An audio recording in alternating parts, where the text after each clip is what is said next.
Hello guys, welcome to my channel Infinity. IBPS PO 2025 की notification out हो चुकी है एंड हमें यहाँ पर 3 मेजर चेंजेस देखने को मिले हैं।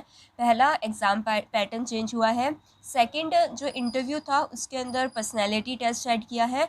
एंड थर्ड, जो रिज़ल्ट डेट थी वो अलग लिखी हुई है। तो हम इन तीनों चीज़ों के बारे में डिटेल में डिस्कस करेंगे। आपको मैं बता दूंगी कि पर्सनैलिटी टेस्ट क्या होता है, क्योंकि स्टूडेंट्स को डाउट आ रहा है कि पर्सनैलिटी टेस्ट क्या होगा। तो वो सब हम वीडियो में डिस्कस करेंगे। उससे पहले गाइस, अगर आपने मेरे चैनल को सब्सक्राइब नहीं किया है तो चैनल को सब्सक्राइब कीजिए, और अगर एंड में वीडियो से कुछ भी हेल्प मिले तो वीडियो को भी लाइक ज़रूर करना। पहले हम बात करते हैं रिजल्ट के बारे में। तो आपने नोटिफिकेशन देखी होगी, उसके अंदर प्रोविजनल अलॉटमेंट में लिखा हुआ है जनवरी/फरवरी 2026, यानी कि अब आपका रिजल्ट, जो फाइनल रिजल्ट होगा IBPS PO का, वो 1 अप्रैल को नहीं आएगा, वो जनवरी या फेब में आ सकता है। मोस्ट प्रोबेबली 1 फेब के आसपास से रिज़ल्ट आएगा आपका, और डिपेंड करता है कि इंटरव्यू कब तक चलेंगे, उस हिसाब से रिज़ल्ट आएगा। लेकिन ये फॉर श्योर है कि 1 अप्रैल को रिज़ल्ट नहीं आएगा, क्योंकि नोटिफिकेशन में ही जनवरी/फरवरी गिवन है। सेकेंड चेंज आया है मार्किंग स्कीम के अंदर।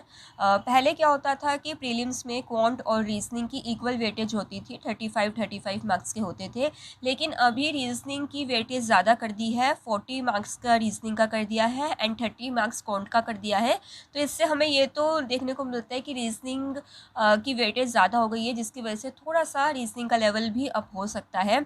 अब बात करते हैं मेंस की, जिसके अंदर मेजर चेंजेस आए हैं। तो जीए में अब की बार 50 मार्क्स के 35 क्वेश्चंस आएंगे, यानी कि 2 नंबर के, 1.5 नंबर के क्वेश्चन भी आ सकते हैं।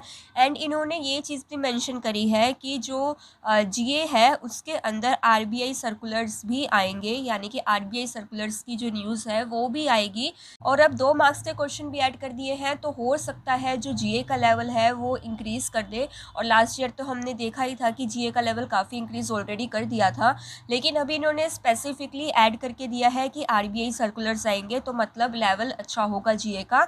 एंड जो सबसे इम्पॉर्टेंट बात है और काफ़ी सारे स्टूडेंट्स अभी इग्नोर कर रहे हैं, वो है डिस्क्रिप्टिव।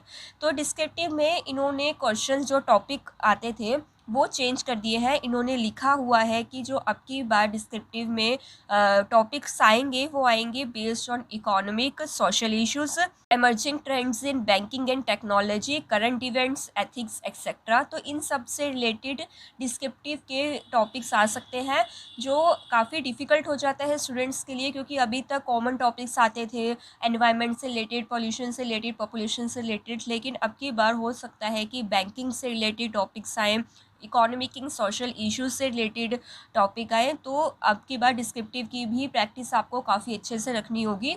एंड जो थर्ड मेजर चेंज आया है वो आया है कि इंटरव्यू से पहले पर्सनैलिटी टेस्ट ऐड कर दिया है।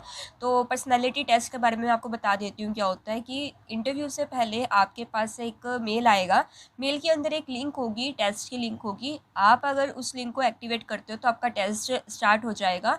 तो हार्डली 15 to 20 मिनट्स का आई थिंक आपका टेस्ट होगा, जिसके अंदर 100 से 200 क्वेश्चन होंगे। एंड उसके अंदर कोई आपकी नॉलेज जज नहीं की जाएगी, कोई नॉलेज बेस्ड क्वेश्चन नहीं होंगे, सिंपल बेसिक क्वेश्चन होंगे, जिसमें आपकी पर्सनैलिटी जज करी जाएगी, आपकी थिंकिंग एबिलिटी जज करी जाएगी कि आप किस सिचुएशन में क्या रिएक्ट करते हो। MCQ बेस्ड क्वेश्चंस होंगे वो सारे। एंड उस क्वेश्चन की कोई मार्किंग स्कीम नहीं होगी, कुछ नहीं होगा, क्वालिफाइंग भी नहीं है, कुछ भी नहीं है। सिर्फ वो आपसे टेस्ट लिया जाएगा एंड वो टेस्ट मैंडेटरी होगा, आपको वो टेस्ट देना ही होगा। उसके बाद क्या होगा, जब आप इंटरव्यू में जाओगे तो आपके बायोडेटा के साथ साथ जो आपका पर्सनैलिटी टेस्ट जो आपने दिया है वो इंटरव्यूअर्स के पास जाएगा, एंड उससे रिलेटेड आपसे क्वेश्चन पूछे जाएंगे। अगर आपने उसके अंदर कुछ ऐसा टिक किया है जो थोड़ा सा अनयूजुअल है, तो उधर आपसे उस तरीके के क्वेश्चन पूछे जाएंगे।